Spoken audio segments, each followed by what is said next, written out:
សួស្តីបងប្អូន ហើយនេះខ្ញុំមានមេរៀនមួយទៀតហើយជាវីដេអូចែករំលែកអំពីរបៀបលុប profile Facebook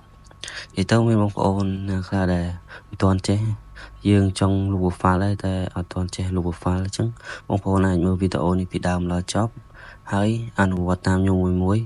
ធានាថាបងប្អូនអាចចេះលុប profile លើខ្លួនឯងអាហ្នឹងងាយទេអ្នកគ្នាអញ្ចឹងវីដេអូនេះខ្ញុំរៀនបង្រៀនដល់បងប្អូនណាមិនទាន់ចេះលុប profile បើមិនជាបងប្អូនណាចេះលុប profile ហើយអាចអូសរំលងបានអញ្ចឹងអ្នកនរគ្នាកុំឲ្យខាតពេលយូរចុចតាមខ្ញុំមួយអនុវត្តតាមខ្ញុំមួយនឹងចេះលុប profile ហើយតោះអ្នកគ្នាកុំឲ្យខាតពេលយូរចូលទៅរៀនលុប profile បងប្អូនគ្នាអូខេអ្នកគ្នាអញ្ចឹងអ្នកគ្នាត្រូវចូល Facebook មករួចហើយអ្នកគ្នាត្រូវយកនៅកន្លែងឯងរូប profile យើងហ្នឹងមកចុចត្រេ3ហ្នឹងមករួចហើយ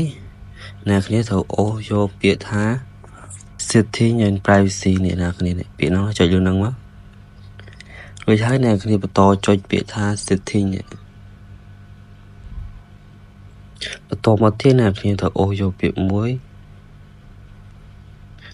ពាក្យនោះគឺពាក្យ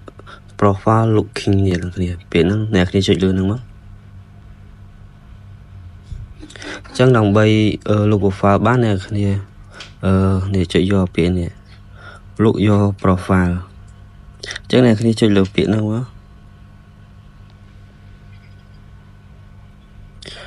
បន្ទាប់មកអ្នកគ្នាចុចនេះចុចសញ្ញាអូខេចុចសញ្ញាអូខេមកអញ្ចឹងFacebook ដែលយើងលុប profile រួចរាល់ហើយអ្នកគ្នាគឺវាចេញទម្រង់បែបនេះចឹងបើអ្នកគ្នាចង់ចេះលុប profile អ្នកគ្នាមើលតាមខ្ញុំមួយទៅហើយអនុវត្តចឹងទៅចឹងចេះលុប profile លើខ្លួនឯងហើយចឹងអ្នកគ្នាបើសិនជាចូលចិត្តវីដេអូបង្រៀនរបស់ខ្ញុំកុំភ្លេចជួយចុច like page ចុច subscribe channel YouTube និង follow TikTok ខ្ញុំម្នាក់មួយផងដើម្បីបានវីដេអូថ្មីមុនគេចឹងអ្នកគ្នាចឹងវីដេអូមានប៉ុណ្្នឹងទេអ្នកគ្នាជួបគ្នានៅវីដេអូបង្រៀនលើក្រោយទៀតសូមអរគុណ